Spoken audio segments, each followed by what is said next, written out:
Agenda 21, Sustainable Development, is the action plan. It is the blueprint to inventory and control all land, all water, all minerals, all plants, all animals, all construction, all means of production, all energy, all information, and all human beings in the world.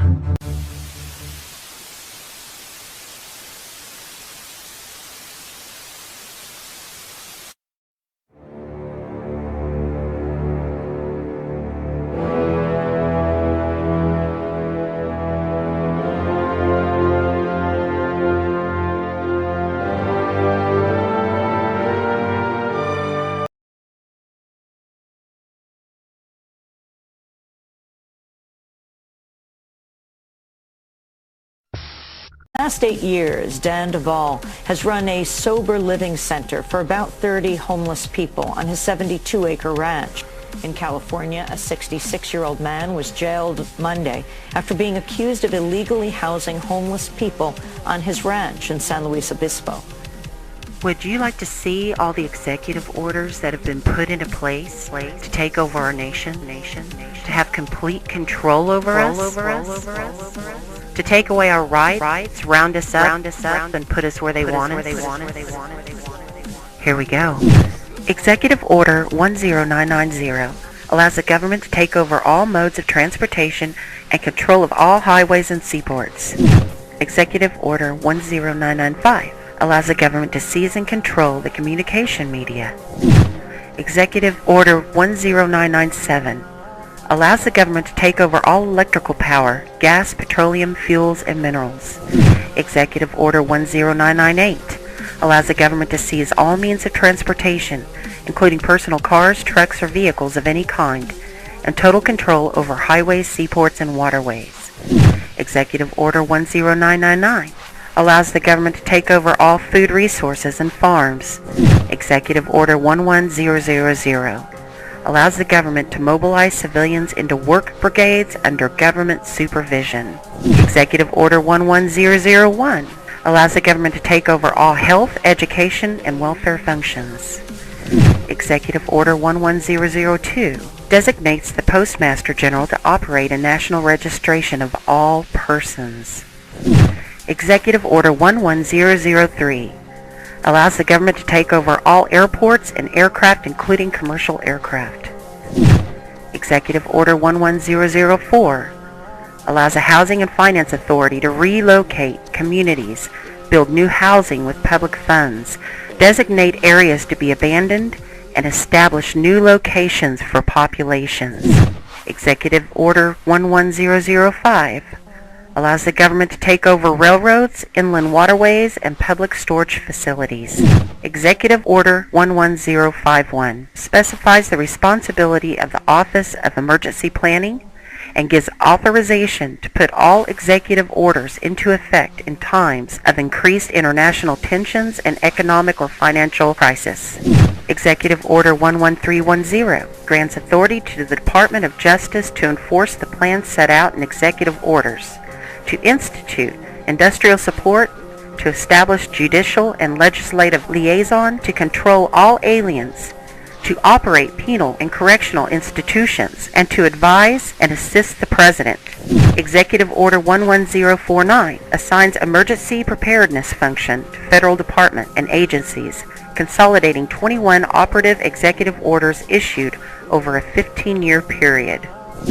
Executive Order 11921 allows the Federal Emergency Preparedness Agency to develop plans to establish control over the mechanisms of production and distribution of energy sources, wages, salaries, credit, and the flow of money in U.S. financial institution in any undefined national emergency.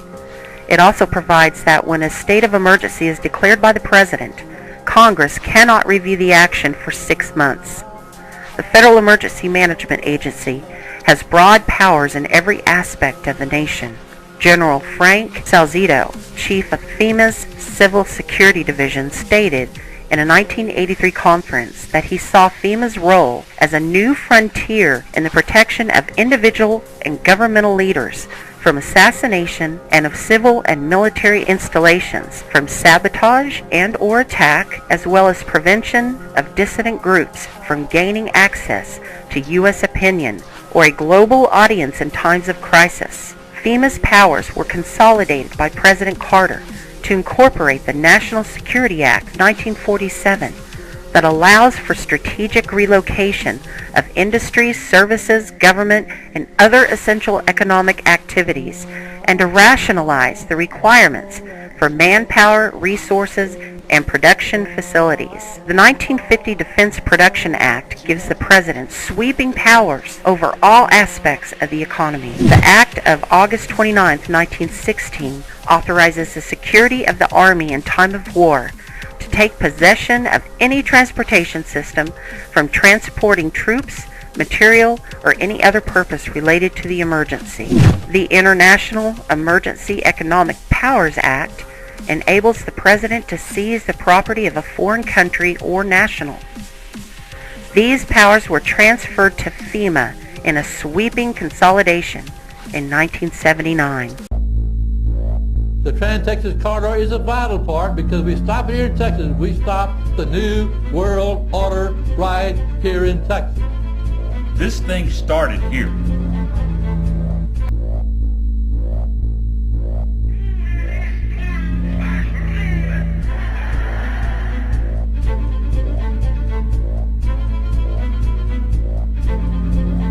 There is a chance for the President of the United States to carry out a phrase his father used, and that is a New World Order.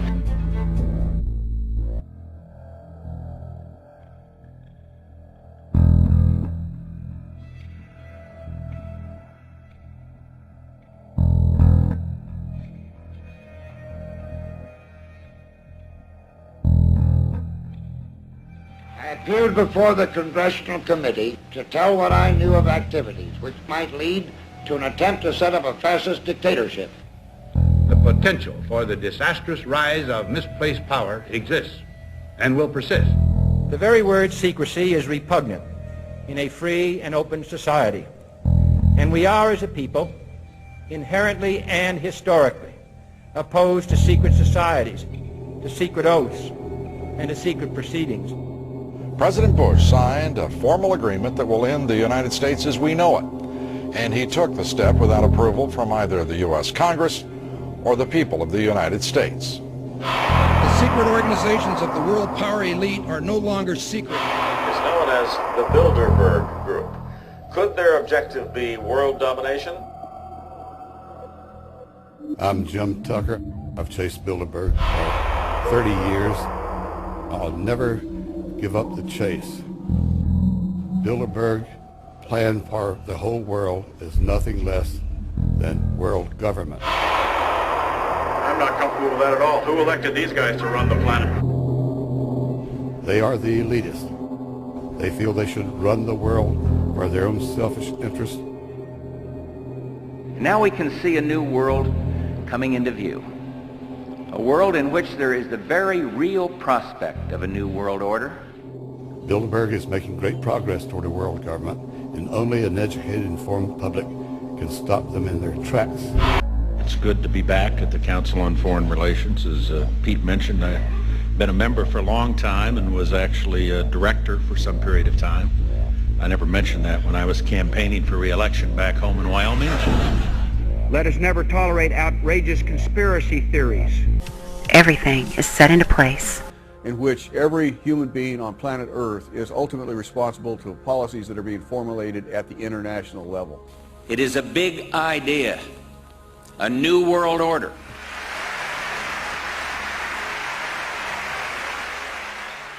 President Bush said that the New World Order was in tune, and that's what they were working for. The UN is part of that government. They're working right now very significantly for a North American Union. That's why there's a lot of people in Washington that don't care too much about our borders. They have a philosophical belief that national sovereignty is not important. It's also the reason I have made very strong suggestion that we need not be in the United Nations for our national security.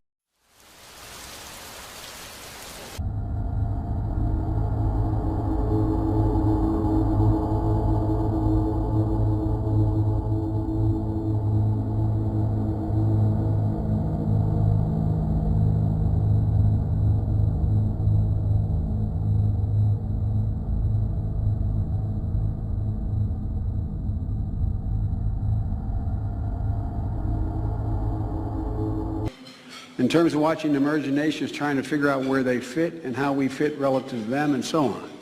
And so these institutions that the affirmative task we have now is to actually create a new world order, because the global order is changing again. And the institutions and the rules that worked so well in the post-World War II era for decades, they need to be strengthened, and some have to be changed. So we have to do what we do best. We have to lead. We have to lead. We have to update the global rules of the road. We have to do it in a way that maximizes benefits for everyone, because obviously it's overwhelmingly in our interest. This is not a zero-sum game. It's overwhelmingly in our interest. The FEMA camps, now all they have left to do is take the guns. Mr. and Mrs. America, turn them all in.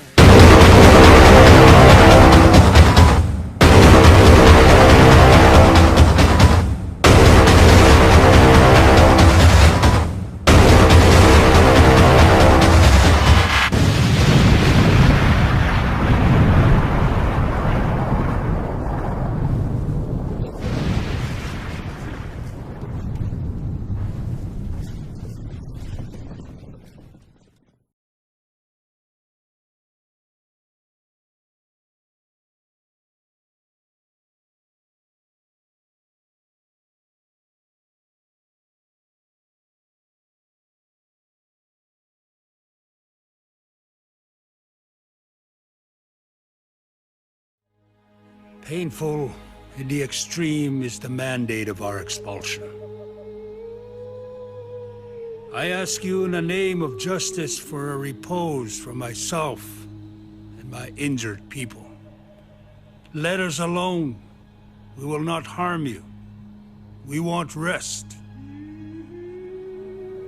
We hope in the name of justice that another outrage may never be committed against us, and that we may, for the future, not be driven about as beasts who benefit from a change of pasture. We go forth sorrowful, knowing that wrong has been done. George Harkin, Choctaw. My voice is weak. You can scarcely hear me. It is not the shout of a warrior, but the wail of an infant. I have lost it in mourning over the misfortunes of my people. Their tears came in the raindrops, and their voices in the wailing winds. Our land was taken away. Colonel Webb, Choctaw. The way I feel is there is a wound in our hearts, and that was a wound in our ancestors' heart, and that wound will never be healed. And that I feel like that whatever they do for us will never pay up. Last night I saw the sun set for the last time,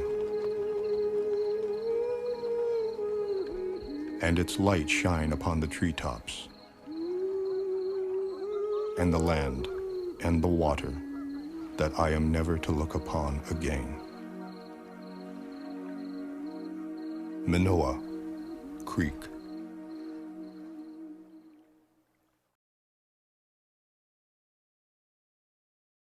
I'm wondering whether the senator is familiar with the fact that the language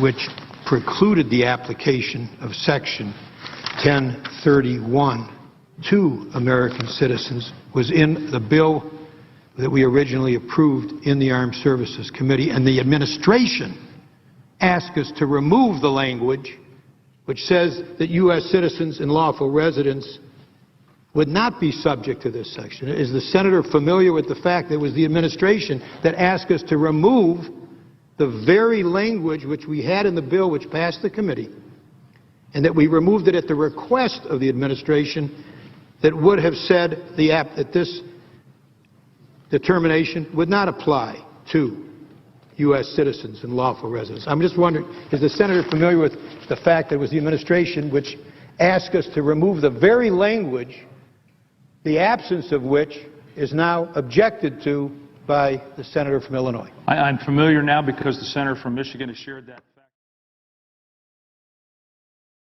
And when they say, I want my lawyer, you tell them, shut up. Your time has expired. Get a lawyer. You're an enemy combatant.